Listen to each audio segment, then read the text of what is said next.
Hallelujah. Tayo po tayong lahat. Kung meron po kayong Bible, makibasa po kayo sa akin. Samahan niyo po akong basahin. John chapter 9. Very interesting story po ito. John chapter 9. Basahin ko po siya sa NLT version. Sabi po dito, as Jesus was walking along, he saw a man who had been blind from birth. Rabbi, his disciples asked him, tinanong siya ng mga disciples, why was this man born blind? Was it because of his own sins or his parents' sins? It was not because of his sins or his parents' sins, sabi naman ni Jesus. This happened so that power of God could be seen in him. We must quickly carry out the task assigned us by the one who sent us. The night is coming and then no one can work. But while I am here in the world, I am the light of the world. Verse 6. Then he spit on the ground, made mud with the saliva, and spread the mud over the blind man's eyes. He told him, go, wash yourself, the pool of Siloam. Siloam means sent. So the man went and washed and came back seeing. Gumaling na siya. Wow.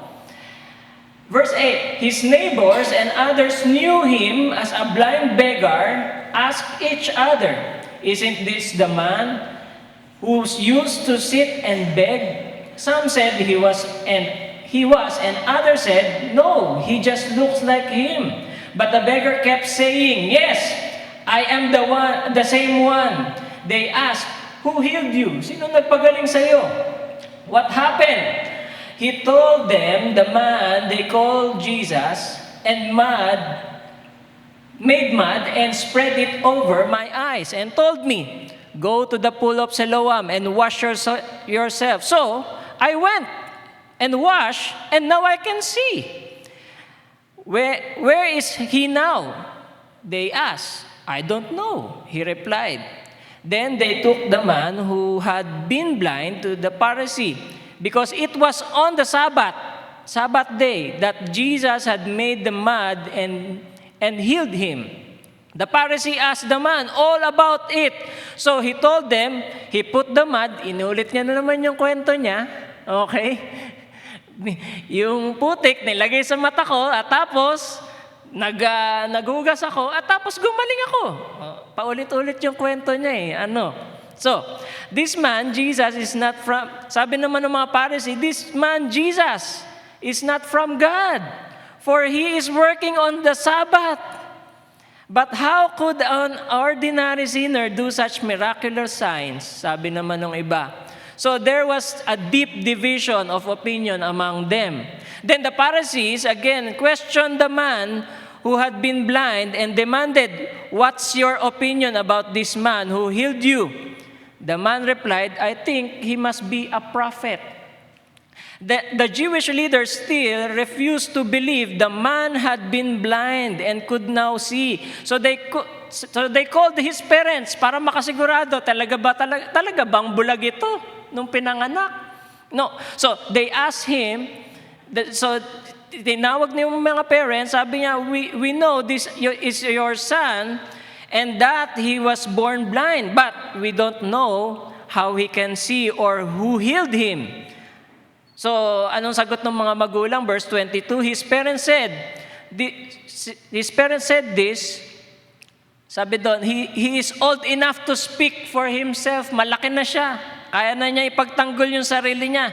Bakit raw yun sinabi? His parents said this because they were afraid of Jewish leaders who had announced that anyone saying Jesus was the Messiah would be expelled from the synagogue. That's why they said, he is old enough, ask him. Verse 24, so For the second time, they called in the man who had been blind and told him, God should get the glory for this because we know this man, Jesus, is a sinner. Ayaw nila talagang tanggapin si Jesus as a Messiah. So verse 25, I don't know whether he is a sinner. Sabi naman nung bulag, the man replied, but I know this man, I was blind, and now I see. Bulag ako dati, ngayon nakakakita na ako. So, verse 26, but what did he do? They asked, paulit-ulit inuulit-ulit lang. Ano yung ginawa niya? How did he feel you? Inulit na naman niya ulit. I told you once, didn't you listen? Why do you want me to hear it again? Do you want to become his disciples too? Then they cursed him and said, you are his disciples, but we are disciples of Moses. We know God spoke to Moses, but we don't even know where this man comes from. Why? Why? That's very strange. Sabi naman nung bulag. He healed my eyes, and yet you don't know where he comes from. We know that God doesn't listen to sinners, but he is ready to hear those who worship him and do his will. Tignan niyo po ito tignan niyo po beggar po siya. Ang kausap niya yung mga magaling na sa scriptures, no? Verse 32, ever since the world began, no one has been able to open the eyes of someone born blind. If this man were not from God, he could have done it. No? Verse 34, you were born a total sinner. They answered, are you trying to teach us? No? So, pride talaga no? And they threw him out of the synagogue. They reject siya, no? Tinaboy siya. Verse 35, when Jesus heard what had happened, he found the man and asked, do you believe in the Son of Man? Sa ibang translation, do you believe in the Son of God? The man answered, who he is? Sir, I want to believe in him. You have seen him, sabi ni Jesus, and he is speaking to you. Verse 38, yes, Lord, I believe. The man said, and he worshiped Jesus. Then Jesus told him, I entered this world to render judgment, to give sight to the blind, and to show those who think they see that they are blind. Some Pharisees who were standing nearby, nandun pa rin pala yung mga Pharisees, heard him, asked, are you saying we're blind? Bulag ba kami? Parang ganun, no? If you were blind, you wouldn't be guilty, sabi naman ni Jesus, but you remain guilty because you claim you can see. Pinagpala na po ng Panginoon ang pagkabasa ng kanyang buhay at makapangyarihang mga salita. Tayo po'y manalangin. Panginoon, salamat po for this wonderful word. Ikaw po, Panginoon, ang siya patuloy na mangusap sa bawat isa sa amin. At Panginoon, gamitin niyo lamang po ako bilang inyong lingkod, nakatagapaghatid ng iyong salita. Kasihan niyo po ako ng iyong banal na Espiritu, Lord God. And this day, Lord God, may we experience your presence here right now in this place. Anumang hadlang or distraction na makakapagpagulo ng aming isipan, ng aming puso, Panginoon, sinasaway po namin ito sa pangalan ni Jesus. And Lord, ikaw po ang siyang patuloy na ma-experience ng bawat isa sa amin. Maranasan po namin ang iyong presensya sa umagang ito. Thank you, Lord. This we pray in the mighty name of Jesus. Ang lahat ay magsabi ng Amen and amen, amen. Sige po, pakibati nyo nga po yung mga katabi ninyo. Sabihin nyo, God bless you more. Yan. God bless you. Yan. Ang title po ng ating mensahe po ngayon ay pinamagatan ko pong When Darkness Meets the Light. Yeah. When Darkness Meets the Light. Balikan po natin yung binasa po natin kanina, John chapter 9, verse 5. Sabi po doon ni Jesus, si Jesus po nagsabi nito eh. But while I am here in the world, I am the light of the world. In the book of John, marami pong sinabi dito si Jesus na I am, no, na kumbaga parang sinasabi niya dito na kasi kapag binanggit niya po yung I am, alam po ng mga Hudyo ito eh. Alam po ng mga tao na nakakarinig nito na He is claiming that He is God. Remember yung encounter ni Moses sa Panginoon? Paano kita ipapakilala, Lord? Sabi ni Moses. No? Anong sabi ng Panginoon? I am who I am. So, ganun pinakilala ni Moses si Lord sa Israelites at hanggang dito po, alam po nila yun. Kasi binabasa nila yung Torah eh. Binabasa nila yung Book of Moses eh. Yung Genesis, Exodus, Leviticus, Numbers, Deuteronomy. Yan. No? So, nung binanggit ito ng Panginoong Hesus sa kanyang mga disciples, alam nila ito. I am the light of the world. I am the light of the world. Dito po sa ating tatalakayin ngayon, it speaks about, ito po yung kwento ng bulag na nakakitang uli. But it is not mainly about blindness.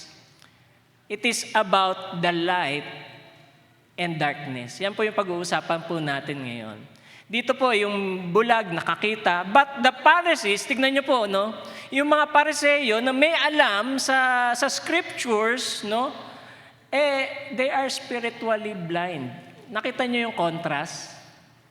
Ito, bulag na nakakita. Okay, pero yung mga Pharisee, hindi sila bulag, pero meron silang hindi makita nakatotohanan sa harap nila. No? This is the contrast in this story. No? The miracle escalates into a conflict na kung titignan po natin, mamaya di-discuss natin kung paano yung progression ng pagkakakilala ng bulag na ito sa Panginoong Hesus na nandito rin in the book of, sa chapter 9. Jesus is not only, dito po makikita po natin na ang Panginoon hindi lang siya healer. Hindi lang siya healer. Revealer din siya, no, ng katotohanan sa ating buhay. No? Maaring dumadaan po tayo sa matinding pagsubok or darkness. Maaring sabihin natin, this is dumadaan ako sa matinding bagyo na aking buhay or dumadaan ako sa halimbawa sa mga, alam mo yung problema na akala natin talaga ang hirap-hirap talaga. No? Nakatulad nitong bulag nito, biruin niyo from birth, bulag na siya. Hindi siya nakakakita. Subukan niyo nga pumikit. Yan. Habang nakapikit kayo, kaya niyo ba umuwi? Ayan, umuwi sa bahay ninyo. Pero ito, dahil since birth, kaya niya yun. Pero that is his experience, no? Wala siya talagang vision. But when he encountered the Lord, physically, he was healed. But in this story, hindi lang doon natapos eh. Now, that is what we have to discover right now. No? Jesus does not in-explain niya to, in-reframe niya itong scenario na to. By the way, no, pagka binasa niyo po itong Book of John, napakaganda po siya eh. Dito po sa Book of John, wala po mga parables yan eh.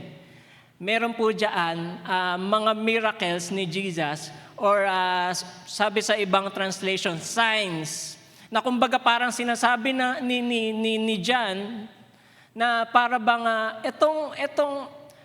ito si Jesus kumuha siya ng mga iba-ibang mga miracles ni Jesus na nagpapatunay na this will be the evidence na tunay si Lord. He is the Messiah. He is God. And that is why, ito po, one of the miracles na kumbaga gusto niyang patunayan, hindi lang siya healer, hindi lang siya nagbe-bless. Sino dito, nung siya po ay naging Kristiyano, nakilala niya ang Panginoon bilang Savior and Lord? Amen po ba? Amen. But when we have this kind of journey in our Christian life, no, mas na-discover pa natin lalo na ang Panginoong Hesus hindi lang pala siya Savior. Healer din siya. And nung kapag pinagaling ka na ng Panginoon ng iyong karamdaman, no, hindi lang pala siya healer. Nagbibigay din pala siya ng blessing sa akin. Nakuha niyo po yung scenario. And in every journey of our Christian life, mas lalo pa nating naiintindihan kung sino si Lord sa ating buhay. And dito po sa storya na ito, makikita natin na every verses, makikilala na kung paano yung pagkakilala niya sa Panginoon, nagpa-progress yun. Mamaya po tignan po natin. No? So, there are seasons, maybe in our life, na it feels dark. But not because God is absent, but because we don't understand what He is doing. Hindi ibig sabihin nun na absent si Lord. Hindi. Sabi nga, hindi tayo iwan, hindi tayo pababayaan ng Panginoon eh. No? Pagka nakakaranas tayo ng sabihin natin, madilim na pagkakataon sa ating buhay, no? Hindi kayo iwan ng Panginoon. John chapter 9 reminds us that darkness is not the absence of God. It is often the stage of His glory. Ulitin ko po ulit. Darkness is not the absence of God.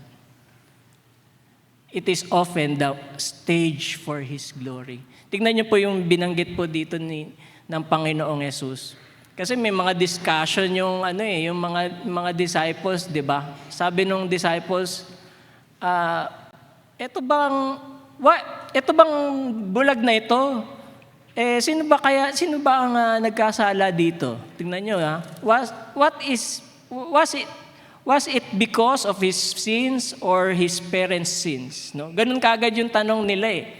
Pero anong sabi ng Panginoon sa kanila? Jesus answers, this happened so the power of God could be seen in Him. Yan. Sa kultura natin, kapag may problema, ang tanong kagad ay, kasalanan ba to? May nagawa ba akong kasalanan, Lord? May mga ganun siguro no? O merong ganung pangyayari na kung minsan meron tayong mga pagkakamali kasi na ginawa, kaya tayo nagkakaroon ng mga consequences. Yan ang tawag doon. Yung bunga ng mga pagkakamali na yon, no? Na hindi naman natin hindi na natin mapagkakaila kung minsan. Pero meron talaga mga problema na wala ka namang ginawang pagkakamali. Katulad ni Job, no? Yung sa story ni Job, wala naman siyang ginawang pagkakamali eh. It happens. It happens, no? And ito yung tanong ng mga disciples ni Jesus eh. But Jesus shift the conversion from blame to purpose and from why to who. Now, before Jesus heals this blind man, He asks a declaration. Tingnan niyo po, I am the light of the world. This is the sign that, alam niyo po, maging sa buhay po natin ngayon, hanggang ngayon po, Jesus remained the light of the world. No? Bigyan ko lang po kayo ng background dito po. Yung binanggit po dito ng Panginoon na light, ibig sabihin po dito is sa Greek, sa original na salin, the only true source of illumination. Ibig sabihin, hindi siya borrowed energy. Hindi siya katulad nitong mga ilaw na ito, galing sa Meralco. May source yan. Tama, may source po yan eh. Pero yung light na binanggit po dito ni Jesus, na nung sinabi niya, He is claiming, I am the light, parang sinasabi niya, I am the true source. Ako yung pinagmumulan ng liwanag. Nakuha niyo po yun? Ito po yun eh. No? Wala nang ibang source, ako lang. Yun po yung sinabi po dito. But sabi ni Jesus, I am the light of the world. Now, Jesus is the light of the world. Let's see. Tatlong bagay lang po I want to share to you. Number 1, reframe. Number 2, remain. And number 3 is restore. At tignan po natin ito for the rest of this chapter. Sabi po dito, Jesus is the light of the world who reframes our suffering, strengthens our faith, and restores the rejected. No? Number 1, reframe. Tignan po natin, paano ni-reframe ni Jesus ito? Jesus reframes suffering as an opportunity for God's glory. Kung titignan po natin, yung tingin ng mga disciples doon sa kapansanan nung taong ito, na bulag siya, ang tingin kagad nila ay kasalanan siya. Kasalanan. Kaya kapag halimbawa, kung sa panahon po nila, kapag meron kang anumang karamdaman, di ba? Kasi ikaw yung may kasalanan yan eh. No? Kaya ka ganyan, kasi may ginawa ka nga sigurong pagkakamali. Siguro na-apply din yun ngayon eh, sa ngayon eh. No? Alam niyo po ba na yung HIV ay hindi po siya nakakahawa? Na halimbawa, ganito lang. Yung close contact, ganyan. No? Maliban na lang sa intercourse or sa dugo. Meron ng talagang direct contact. Pero yung katabi mo lang siya, hindi siya nakakahawa. Pero yung HIV kasi, yan yung binapababa niya yung immune system mo, at tapos yung sakit na meron siya, dahil mababa yung immune system, magkakasakit siya. Yung sakit na yon, halimbawa, kung ano man yung sakit na yon, no? Halimbawa, sipon, yun yung mahahawa sa'yo. Pero yung HIV, hindi siya nakakahawa. No? At marami ngayon, sa society natin ngayon, pinandidirian tuloy sila. Kasi ikaw, kaya kami ganyan, may kasalanan ka eh. Pero hindi lahat ng may HIV hindi nila gusto na magkaroon ng ganun. Maari, no? Hindi natin alam yung storya eh. Maari, baka nahaluan siya doon sa dugo na itinurok sa kanya. Hindi natin alam eh. Pero napaka-judgmental ng mga tao, ano? And doon sa panahon din ni Jesus, tignan niyo po, maging yung mga disciples, sinasabi na nila is, sa bulag na ito, hindi naman nila alam yung background ng bulag na ito. Pero sabi nila, sino nagkasala dito, Lord? Yung parents niya ba o siya? Ang tingin nila kagad, pagkakasala, may kasalanan ka, ginudge na nila kagad. Pero tignan niyo po on how Jesus reframed this. Jesus reframed this suffering, this situation. Tignan niyo po. Sabi dito ni Jesus, this happened so that the power of God could be seen in Him. Kumbaga, ibinago niya yung ganong kamalayan. Hindi yan kasalanan. Hindi yan kasalanan. Nangyari yan para makita yung glory ng Panginoon. And may similarity rin ito kuminsan sa atin eh. Kuminsan, ginajudge rin natin yung sarili natin. Baka talagang nagkasala ako sa Panginoon. Pero it happens. It just happens. Na in a way, baka itong suffering na ito, gusto rin gamitin ng Panginoon for His glory. for His glory. The man's blindness positioned him for a divine encounter. Na kung saan, kadalasan din, no, sa buhay din natin, yung mga problemang ito yung pagkakataon na makikita natin yung glory ng Panginoon sa buhay natin, yung himala ng Panginoon sa ating buhay. No? And this is what Jesus means. He reframes suffering as an opportunity for God's glory. Ang hardship na maaaring na ating napagdadaanan ngayon, be the very place where Christ will reveal His glory. May nararanasan po ba tayong pagsubok ngayon? May nararanasan po ba tayong sabihin natin, dark situation sa ating buhay? Your hardship may be the very place where Christ will reveal His glory. Amen. Amen. No? Yung disciples, they ask, who sinned? Pero si Jesus, He answers, God will do His will. Amen. So, we have to stop asking, what did I do wrong? Kung minsan, ito yung ano ba yung nagawa kong pagkakamali? No? And let's start asking, Lord, how will you reveal yourself from here? Paano mo ipapakita yung ikaw mismo sa aking buhay?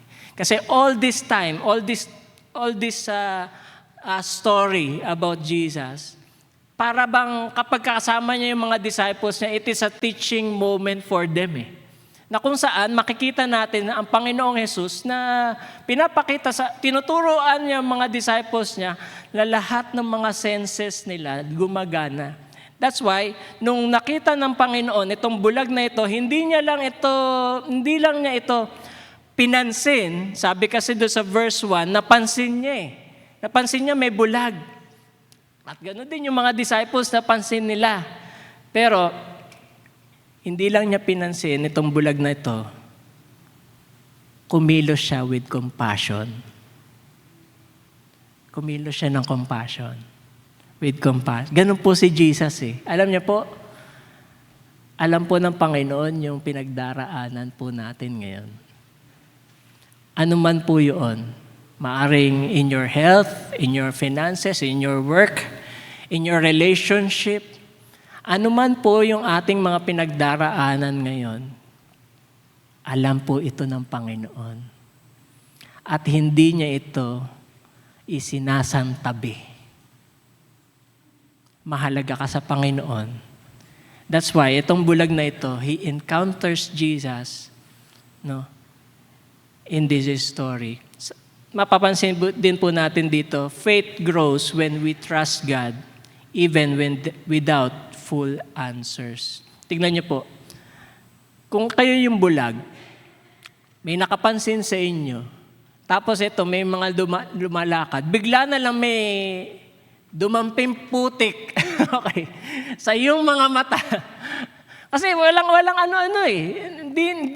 Hindi rin, kumbaga parang, kung mapapansin niyo yung bulag, hindi naman niya sinabi, Lord, pagalingin niyo ako. Yung ibang mga story dito sa John, sabi, Lord, pagalingin mo naman yung anak ko. O kaya naman, merong encounter, nakikipag-usap si Jesus sa kanila.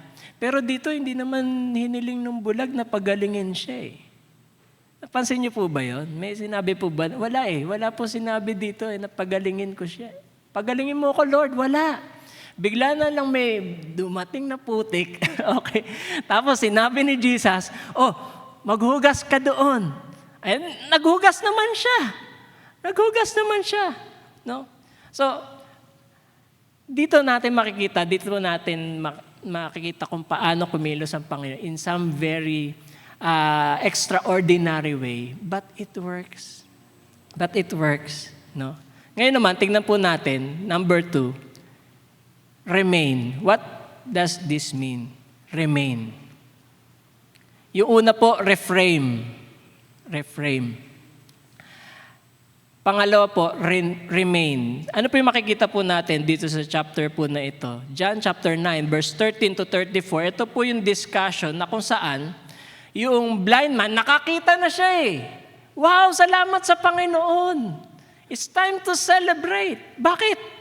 Magmula noong pagkapanganak pa sa kanya, bulag na siya. Ngayon, nakakakita na siya. Is it time to celebrate? But in their time, teka, mali yung oras.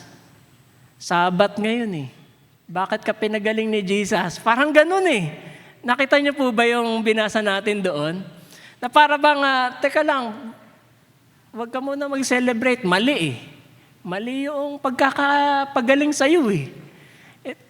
Inisip ko rin ito eh. Bakit si Jesus, no? Pwede namang, Sabbath day ngayon, bakit hindi pa bukas, di ba? Pwede naman bukas, pagalingin niyo yung bulag, di ba? Sabbath eh. Pero alam niyo, si Jesus kasi hindi niya ito, wala siyang pakialam doon eh. Pero ang gusto niya mangyari, makita ng mga tao nakapaligid sa kanila kung sino talaga siya. Ayan. No? Tingnan niyo po. The blind man remains faithful to the truth of what God has done in his life. His obedience before the full understanding. The man obeyed Jesus before he even knew his name. Bago pa niya malaman na si Jesus yung nagpagaling sa kanya, sumunod siya. O maghugas ka doon. Tapos, pagka hindi naman niya alam kung ano mangyayari, di ba? Pero naghugas pa din siya. Sumunod siya sa utos ng Panginoon. No? Sino po dito kapag kainutusan, ako po, guilty po ako dun eh. Kasi nandito yung nanay ko eh. Kapag kainutusan kayo, mamaya na. O kaya naman, teka lang, wait lang. Di ba? Yung mga ganun eh, no? Nung tayo po ay nagmamature na, yan. Nakita natin yung reality ng buhay. Mahirap pala talaga, Paano na kapag ka si Lord, sinabi sa iyo, maglingkod ka na sa Panginoon. Lingkod ka na sa Lord. O mag-share ka na ng gospel sa katabi mo sa opisina. 10 taon na kayo magka-opisina, hindi niya pa rin alam na Christian ka na. No? O kaya naman, yung mga kasama mo sa trabaho, bakit hindi mo pa sila ini-invite sa church o yung mga classmate mo? No? Maaring sinasabihan na tayo ng Panginoon, sumunod ka na sa akin. Pero hindi pa tayo sumusunod hanggang ngayon. Ito po, yung bulag, matagal na siyang bulag, wala siyang kasi beggar nga siya. Tignan niyo yung social life niya. Yung social life niya, walang pumapansin sa kanya. But in that day, may pumansin sa kanya. Ang pangalan niya is Jesus. Nilapitan siya, nilagyan pa siya ng putik sa mukha niya. Okay? At tapos sabi, hugas ka doon. Sumunod siya eh. No? Nakita niyo yun, obedience before full understanding. Aba, pinagaling na pala ako nitong taong ito. Napagaling na pala ako. The man called Jesus, pinagaling niya ako. Light comes to those who walk in the light. They already have it. Kung tayo daw ay kaagad-agad, makikita natin yung tunay na liwanag. Makikita natin yung tunay na liwanag. Makikita rin natin dito sa buhay nitong bulag na ito. Although napagaling na siya, wow! Celebration na ba? Hindi. Ano sabi ng mga kapitbahay niya? Diba, parang ikaw yung bulag. Dati, parang kamukha mo. Hindi, sabi ng iba, hindi siya yan. No? Dinideny nila. Pero sabi na niya, siya na mismo nagsabi, ako yun. Ako yung bulag na yun. Ako yung bulag na yun. Pero ayaw pa rin nila maniwala. Bakit kaya ganun, no? May mga tao talaga, andyan na yung katotohanan, pero ayaw pa rin nilang tanggapin. Ano? Pero ito yung simple testimony, but very powerful. Dati bulag ako, sabi ng bulag, ngayon nakakakita na ako. Ganun lang yung mensahe niya eh. At kahit na kanino siya humarap, no? Yung testimony niya, napaka-simple, pero tinayuan niya. Tingnan niyo po. Sabi niya, I was blind, now I see. No? Dito ko rin po natutunan na walang yung bang testimony po natin napaka-importante. Napaka-importante. Anong himala, anumang bagay na ginawa sa iyo ng Panginoon, ipagpasalamat mo sa Panginoon, ipatotoo mo sa Panginoon.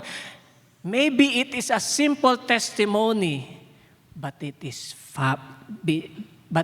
powerful. Simple testimony, but powerful. Bakit powerful? Kasi si Jesus yung gumawa eh. Hello? Hindi ako yung may gawa. Si Jesus yun eh. Si Lord yung may gawa nun eh. Yes, it is simple, but it is powerful in my life. Huwag mo ikakahiya yung simpleng testimony mo. Kasi si Lord ang may gawa niyan para sa iyo. Hallelujah. Tayuan natin yung testimony natin. Tayuan natin yung story natin. A story about the Lord. A story about God, of how God changed my life, of how God, kumbaga parang binago niya yung buhay ko, nagkaroon ng impact yung buhay ko because of Jesus. That is not just a simple testimony. That is a powerful testimony. Huwag mo natin ikahiya. At dapat tayuan po natin. Sabi mo sa katabi mo, dapat tayuan mo. Sabi, gising ka na, tayuan mo na.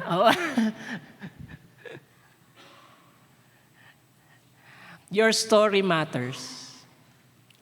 Even if it is simple. Your story matters, even if it is simple. Makikita din natin dito sa discussion ng bulag na ito, dun sa mga Pharisees, no? Na every time, no? Na tinatanong siya, sino nagpagaling sa iyo? Si Jesus nga. Hindi, si Jesus, sinful yun eh. No, ayaw nilang tanggapin na si Jesus, He is Lord, He is the Messiah. Okay? Ayaw nilang tanggapin yun. But the more na ginigiit nila ito sa bulag, hindi yan si Jesus, hindi siya Savior, hindi siya Lord. Tingnan niyo po. Sabi nung bulag, doon sa mga neighbors niya, verse 11, he told them, sabi doon sa verse 10, they asked, tignan niyo po doon sa mga kapitbahay niya, who healed you? What happened? Sino nagpagaling sa iyo? Anong sabi nung bulag? The man they called Jesus.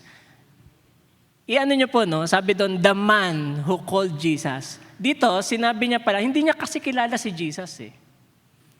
Hindi niya pakilala ang Panginoon. Kung mapapansin niyo doon sa story, nung naghilamos siya, bumalik siya, pero hindi na niya nakita si Jesus eh. That's why, nung na-encounter niya ang Panginoong Jesus, ikaw pala si Jesus. That is the first time nakita niya si Jesus. Tingnan niyo po, yung progression. Sabi po dito, the man who they called Jesus. Pero pagdating dito po, nung kinakausap na niya, yung mga Pharisees, verse 17, then the Pharisees again question the man again. Ibig sabihin, paulit-ulit yung question. Okay? What is your opinion about this man who healed you? Sabi niya, the man replied, I think he must be a prophet. Tignan niyo yung progression. Dati,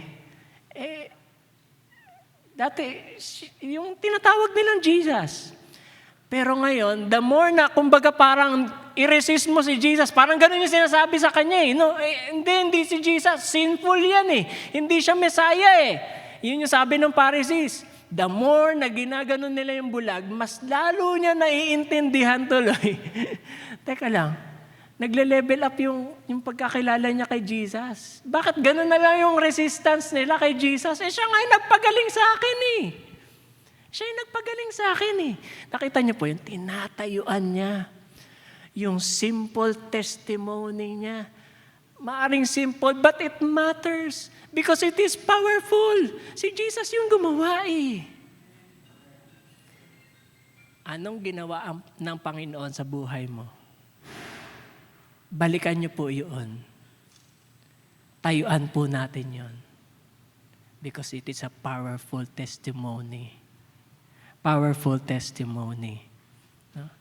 The story matters even if it is simple. And nakita niyo po dito, his faith grows through opposition. Maraming nagpe-persecute sa kanya. Tignan niyo po. Maging yung magulang niya, tingnan niyo, kung kayo po yung magulang nitong batang ito, okay, pinanganak niyo siya bulag. Tapos ngayon nakakakita na siya. Di ba dapat maging masaya kayo? Pero dito, dahil kaharap na nila yung mga Pharisees, yung mga yung nag-iimbestiga sa kanila, natatakot sila. Hindi sila makapag-celebrate. Wow! Nakakakita ka na! Pero hindi. Ano yung makikita po natin dito? Na pagka pala yung pride at yung selfish motives, yung ating pinapairal, pati yung ibang tao na aapektuhan. Kasi yung mga Pharisees, sa sobrang pride nila, sa sobrang gusto nilang gusto nila i-reject si Jesus, gusto nila i-reject yung katotohanan na si Jesus, He is Lord, no? Yung bulag hindi makapag-celebrate. Maging yung family nila, yung pamilya niya hindi makapag-celebrate. Why? Ayaw nilang ma-excommunicate sa synagogue. Bakit big deal sa kanila ito? For their whole life, alam niyo po yung mga Jews, no? That is their only social life. Yun yung social life nila eh. Doon na sila lumaki. Ganun, yun na yung religion. Pagka na-excommunicate ka na, o kaya inalis ka doon sa organization na yon, no? Napaka malaking kahihiyan po sa kanila yon on their time. Kaya ayaw na ayaw nila, kaya yung parents po nung bulag na yon, binanggit po dito eh. Kaya nila sinabi na, hindi, kaya na nilang i-explain yung sarili niya, malaki na siya eh. Kaya nila sinabi yun kasi nga, ayaw nilang lumabas doon sa ganong organization. Natatakot sila. Pero yung bulag, tignan niyo po yung bulag beggar po siya. Tinayuan niya pa rin kung ano yung testimony na meron siya.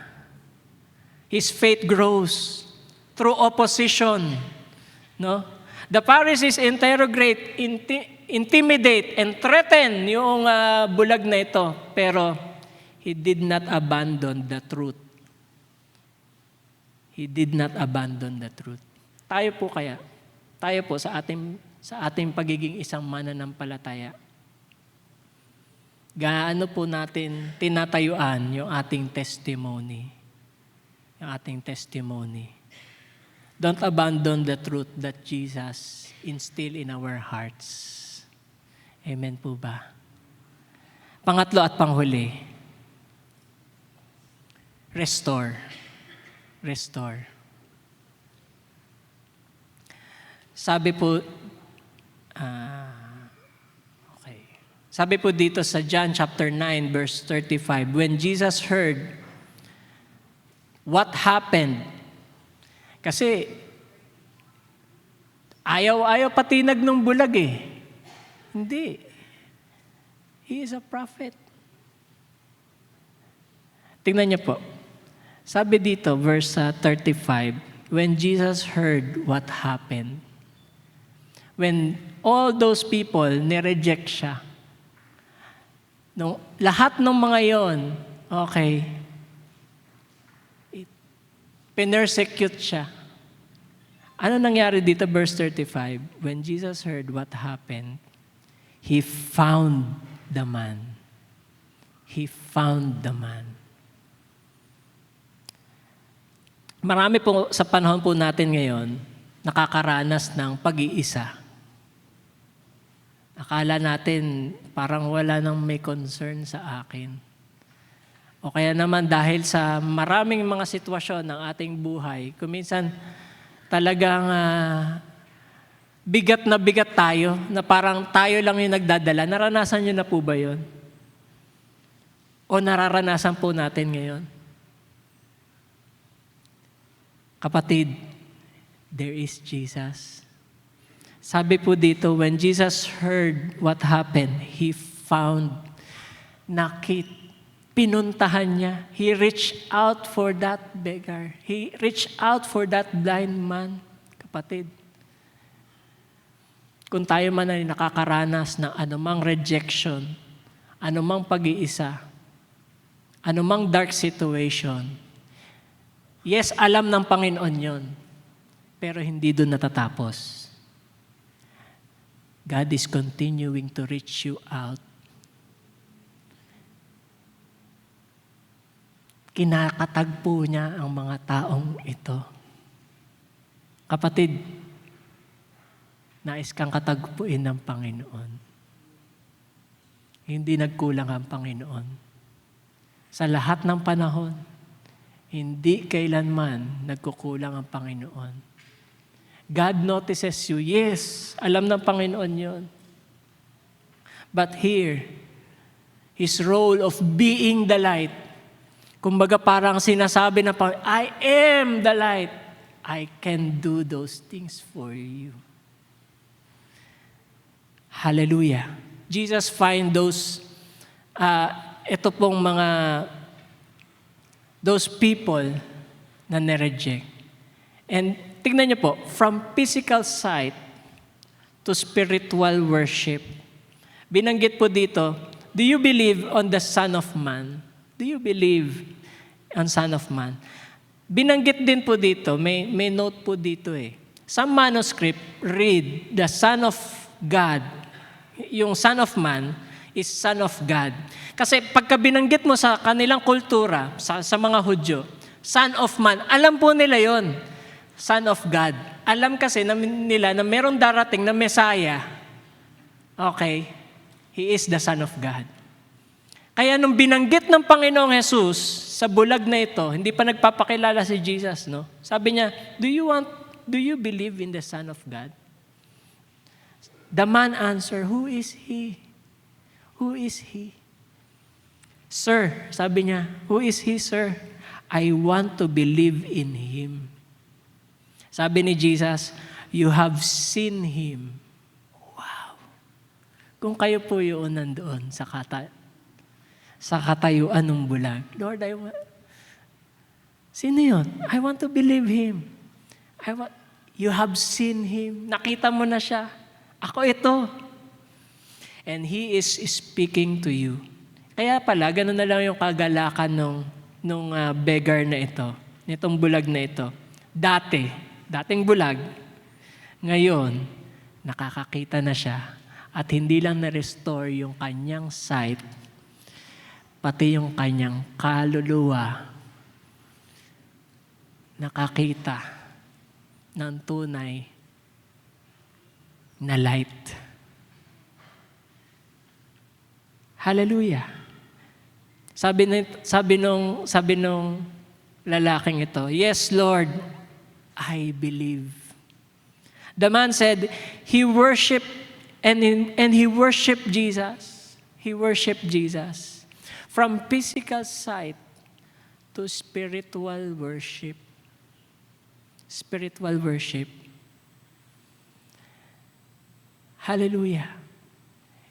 Anumang miracle yung ginagawa ng Panginoon sa atin, it is a sign who God is in our life.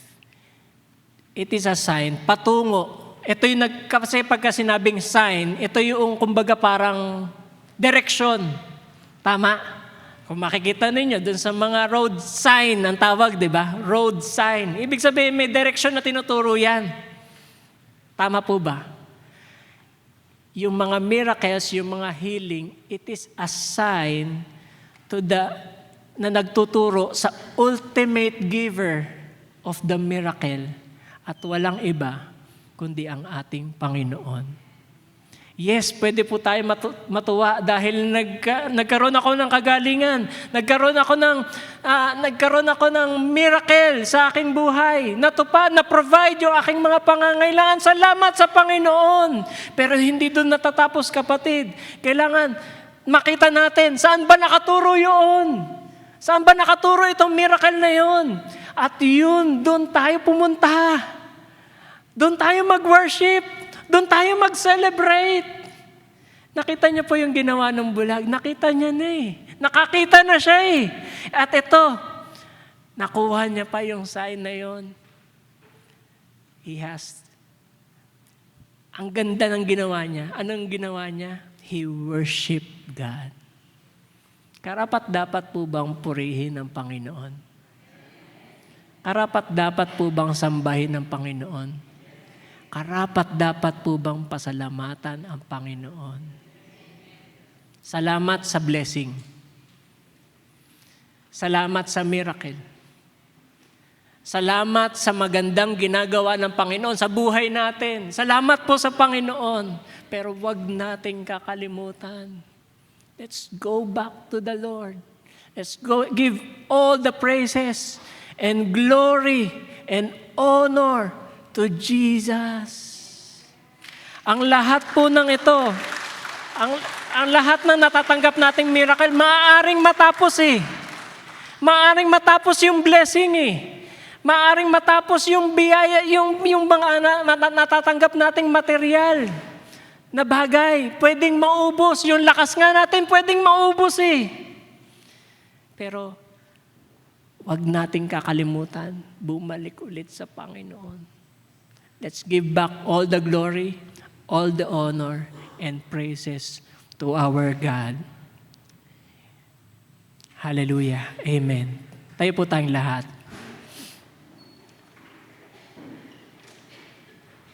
Dito po sa storya po na ito, it is not just about healing. Yes, there is a healing. Nagpapagaling pa rin po ang Panginoon. Nagmi-miracle pa rin po si Lord hanggang ngayon. Amen. Amen. But this story, the message of this story is for us to know that Jesus is still the light of the world. And He is the light of our life. Yes, nakakakita nga tayo.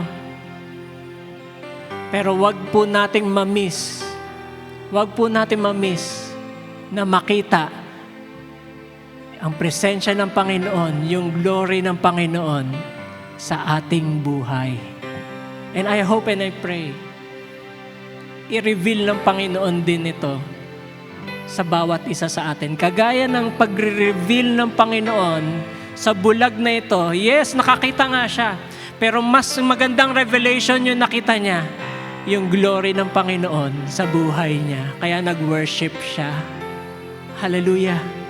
I hope you don't miss that. The revelation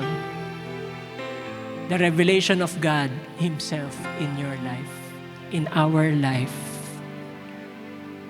The light that transforms in our life. Hallelujah. Maaring nandun po tayo, you are on our past darkness, but the light of the Lord will illuminate in our life. Darkness may surround you. Problems may surround you. Maraming mga pagsubok pwedeng pumaligid sa iyo, but it cannot overcome the light. Kailanman, hindi natalo ng kadiliman ang liwanag ng Panginoon. Let's go back to Jesus. Let's come to Jesus. Not just for relief. Marami dito gusto relief eh. Ayuda. Okay lang po yun. Pero, mas maganda po ito eh. Revelation coming from God. Lord, ano ba yung gusto mong i-reveal na identity mo sa akin? Lord, magpakilala ka pa. Sino ka sa aking buhay, Lord? Lord, yes, nararamdaman ko, nararanasan ko yung mga pagsubok ngayon sa aking buhay. Pero Lord, gamitin mo ito bilang daluyan ng iyong pagpapala. Makita ko ang iyong presensya sa aking mga problema ngayon.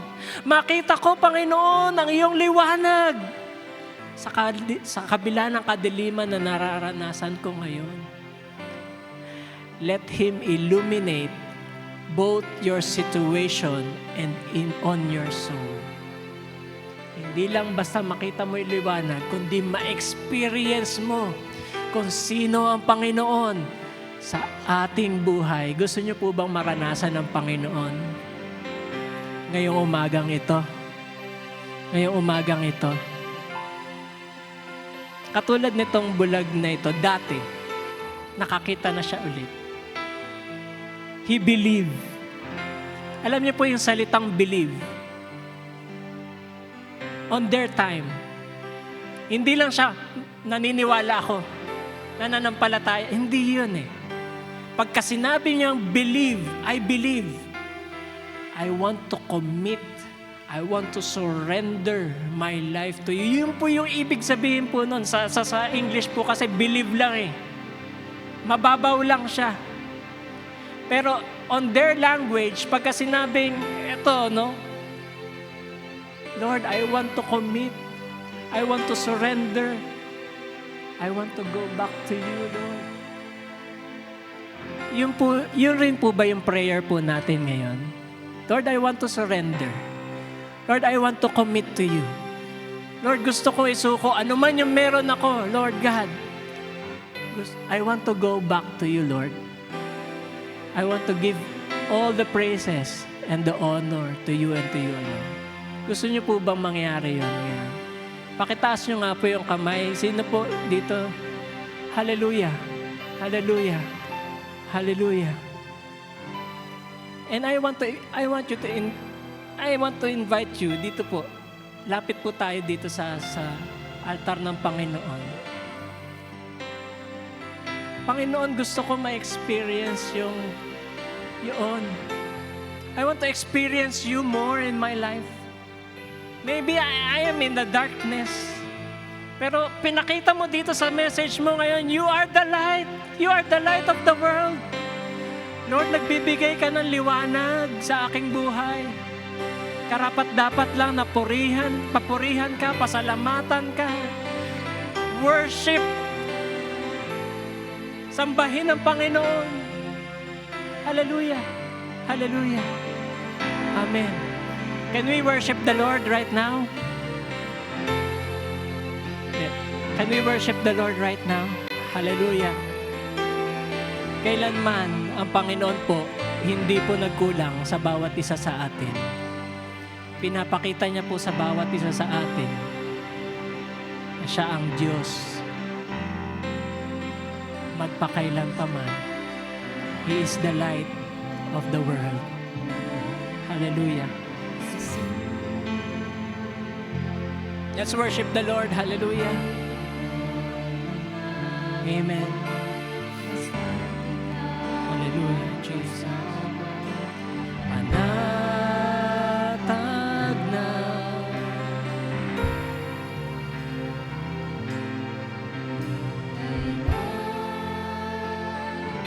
di ka nagkulang.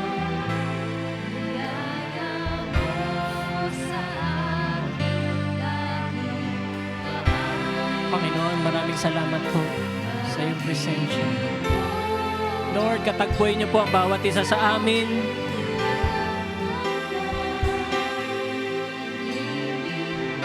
Lord, gusto po namin mayakap yung presensya mo ngayong araw na ito. At kailanman hindi mo kami binigo. Kaya naman, Lord God, we want to experience you more and more in our life. Hallelujah, hallelujah, hallelujah.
Muli pa, sambahin po natin ang Panginoon. Hallelujah!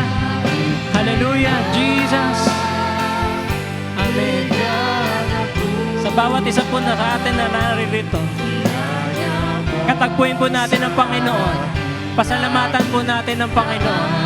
This is a place, this is a right place para pasalamatan po natin at sambahin, bigyan ng papuri ang ating Diyos. Karapat dapat siyang sambahin. Hallelujah. Hallelujah.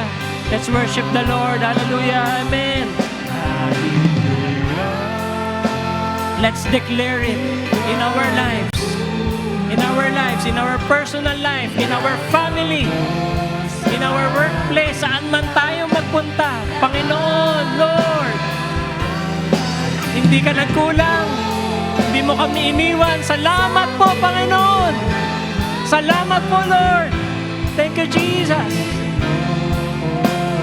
Amen.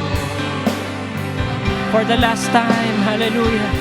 Kahit kailan, di ka nagkulang. Biyaya mo sa amin, laging lang. Thank you, Lord.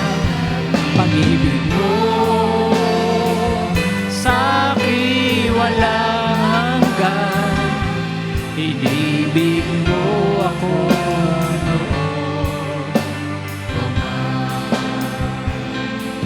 Inibig mo ako noon. Hallelujah. Inibig mo ako.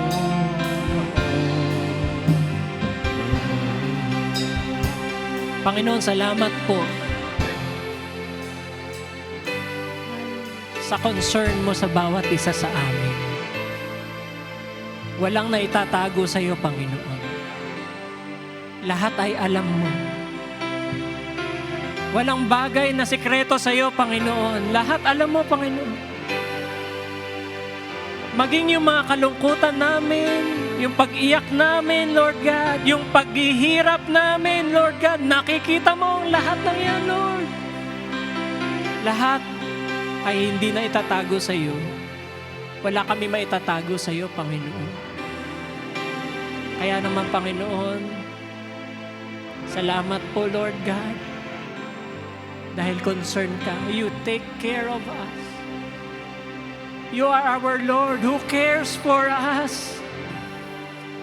Na patuloy na nagmamahal sa amin, Lord. Salamat. Salamat po, Panginoon, na walang sawa mo kaming iniibig magpakailanpaman.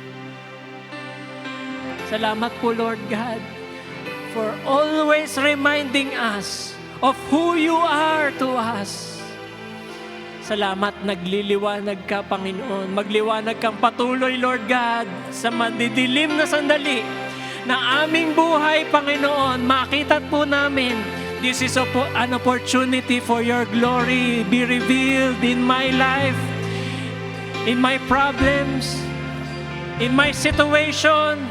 This is an opportunity, Lord God. Makita namin ang iyong presensya, ang iyong kaluwalhatian, kung sino ka sa aming buhay.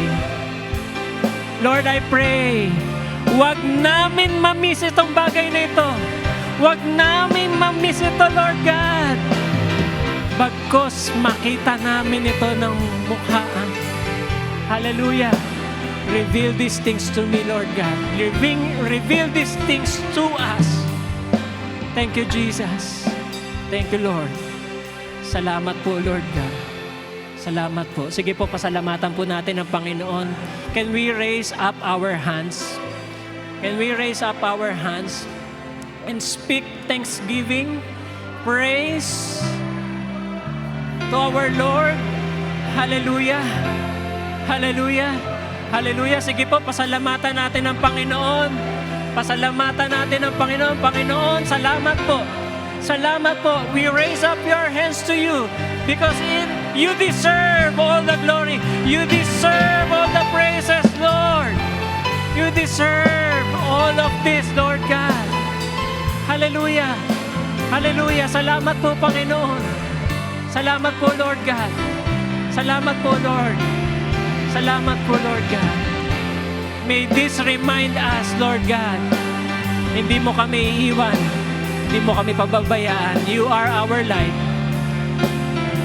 that shines in our lives. Hallelujah. Hallelujah. Hallelujah. Hallelujah. Amen. Amen. Amen. Amen.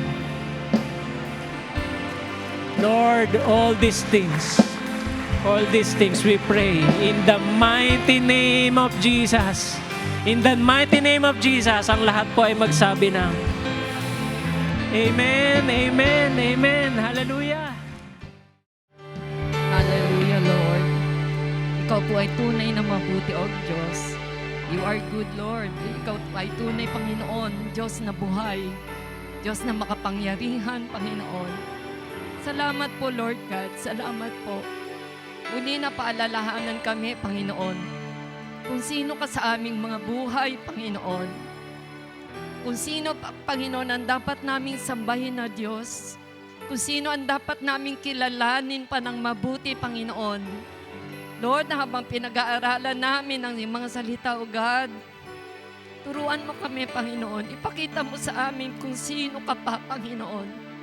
Kung sino ka pa, Lord God, sa aming buhay, Panginoon. At lubusin mo po ang aming pagtitiwala, O Diyos.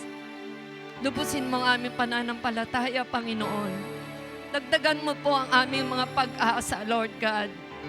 Nakikita mo, Panginoon, ang aming mga kahinaan, ang aming mga pangangailangan, Panginoon. Nararamdaman mo, Lord God, lahat ng nararamdaman naming sakit, Panginoon. At ang pag-asa lamang namin, Panginoon, ay Ikaw, Lord God. Ikaw lang po ang aming pag-asa, O Diyos. Ikaw ang tutugon ng aming mga panalangin. Ikaw ang Diyos na makapangyarihan na nagbibigay ng lahat ng aming pangangailangan, Panginoon. Ikaw ang Diyos na nagpapalakas sa amin, sa aming mga kahinaan, O God. Salamat, Lord, sa mensahe mo ngayong umaga, Panginoon. Napakabuti mo, Lord God. Alam mo, Panginoon, ang aming mga pangangailangan sa aming mga kaluluwa, Panginoon.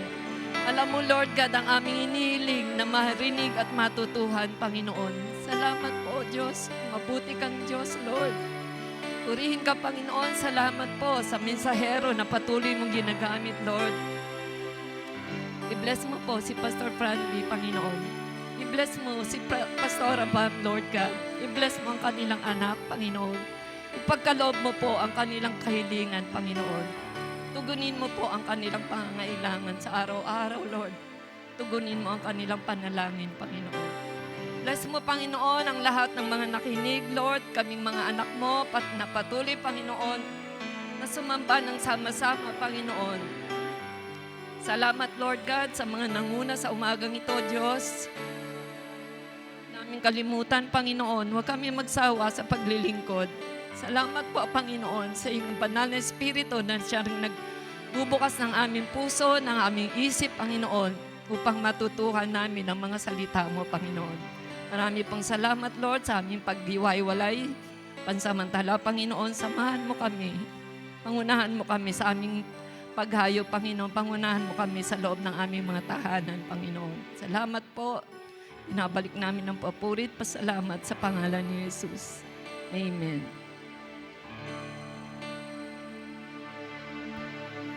Bago po natin tanggapin yung ating benediction, I want to grab this opportunity. Naka-live po ba tayo ngayon? Or kahit nandito po, kung gusto niyo pong tanggapin ang Panginoon bilang Diyos at tagapagligtas ng inyong buhay, be the light of your life, si Jesus. Can you pray with me? Sabihin mo sa Panginoon, Panginoon, tinatanggap kita bilang aking Diyos at tagapagligtas ng aking buhay. Magmula ngayon, maghari ka. Salamat sa iyong pag-ibig. Salamat sa iyong kapatawaran. Thank you, Lord. In Jesus' name, amen. Amen. Tanggapin po natin ang benediction. Hallelujah. Taglayin po ng bawat isa ang basbas at pag-iibig na ating Diyos sa masalangit. Biyaya patuloy na pagliligtas at pagpapagaling ng Diyos Anak. Pakikipisan at gabay ng Diyos Espiritu Santo ngayon at magpakailan pa man. Amen and amen. Amen. Purihin po natin ang Panginoon. God bless po sa ating mga lahat. Thank you, Lord.